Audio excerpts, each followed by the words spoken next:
আমি ৩ মাস ধরে বাবুর জন্য চেষ্টা করছি, কোনো কিছু হচ্ছে না। বিয়ের বয়স ১ বছর।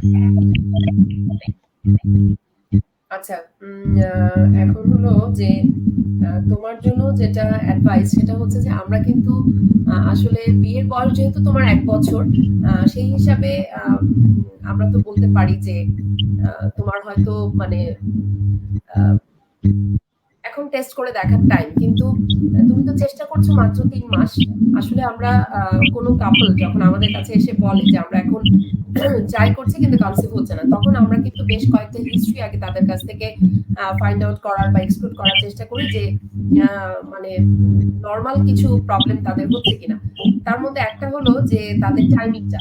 আসলে তোমার যদি মাসিক নিয়মিত হয় তাহলে আমরা ধরে নিতে পারি যে তোমার ওভুলেশন হয় বা ডিম ফোটে। আর তার সঙ্গে হচ্ছে আমরা বলব যে তুমি মানে মাসিকের মাঝের যে ১০ দিন সময় এটা তুমি ইম্পর্টেন্ট টাইম, এটা মেয়েদের ওভুলেশনের টাইম। এই টাইমটা তুমি মেইনটেইন করো।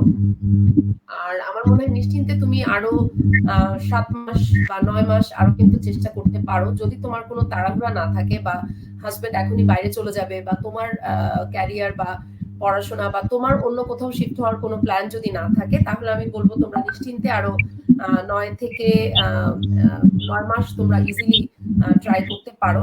তারপরেও যদি কনসিভ না করে আমরা তখন আসলে তোমাদের দুজনকে আমরা কিছু ইনভেস্টিগেশন করে দেখব বা দরকার হলে সেই অনুযায়ী আমরা চিকিৎসা দিব।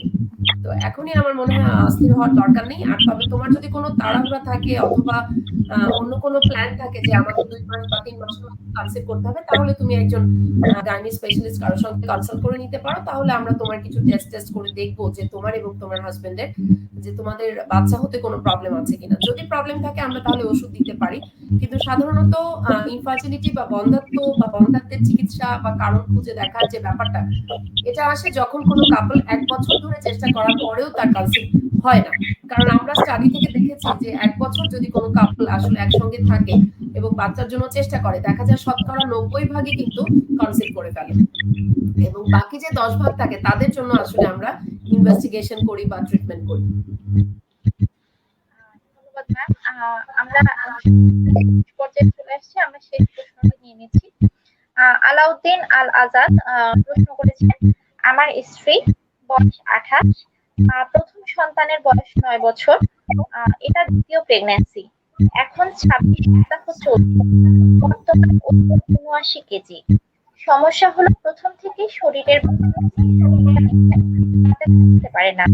ডাক্তার ইরফান এল 5 গ্রাম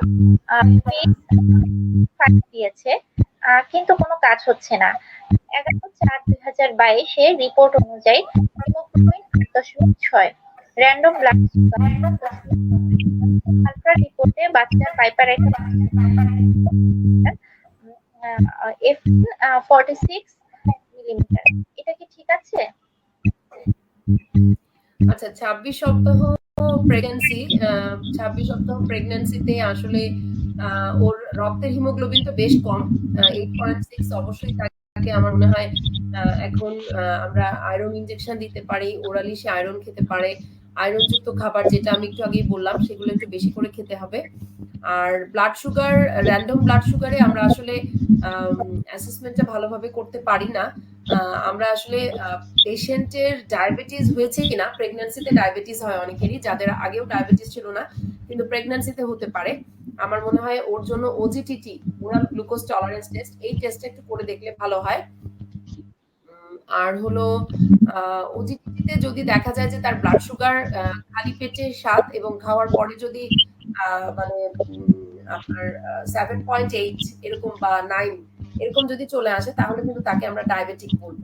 তো কাজেই আমার মনে হয় শুধুমাত্র ব্লাড সুগার এখন 6.8 এই র‍্যান্ডম সুগার দিয়ে আমার পক্ষে এটা বলা সম্ভব না যে সে জিডিএম বা জেস্টেশনাল ডায়াবেটিস মেলাইটাস কিনা। তার জন্য আমাকে ওজিটিটি করে দেখতে হবে।